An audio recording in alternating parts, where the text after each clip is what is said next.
2 సంవత్సరాలుగా ఏం చేస్తా ఉన్నారు అని అంటే పిపిపి అని చేస్తా ఉన్నారు. 3 పీలు. ఏంటి ఒరిజినల్ గా 3 పీల్లో వీళ్ళు చెప్పేది? Privatisation of public property. Privatisation of public property.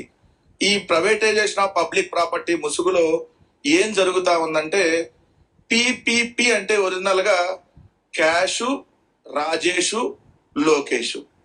అంటే తెలుగుదేశం పార్టీకి సంబంధించినటువంటి వాళ్ళు, లేదంటే తెలుగుదేశం పార్టీకి ఎన్నికల్లో డబ్బులు ఇచ్చినటువంటి వాళ్ళు, వాళ్ళ బినామీలుగా ఉన్నటువంటి వాళ్ళు క్యాష్ కొంచెం తీసుకొని వెళ్ళి రాజేష్ కు కొడితే, రాజేష్ తీసుకొని వెళ్ళి దాన్ని లోకేష్ కొడతాడు.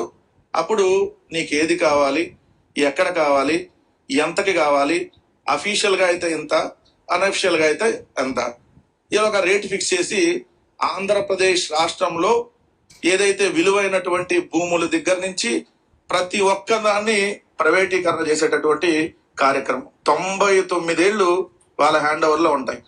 అంటే ఏ విధంగా దోపిడీ జరుగుతా ఉందనడానికి ఇది ఒకటే నిదర్శనం కాదా?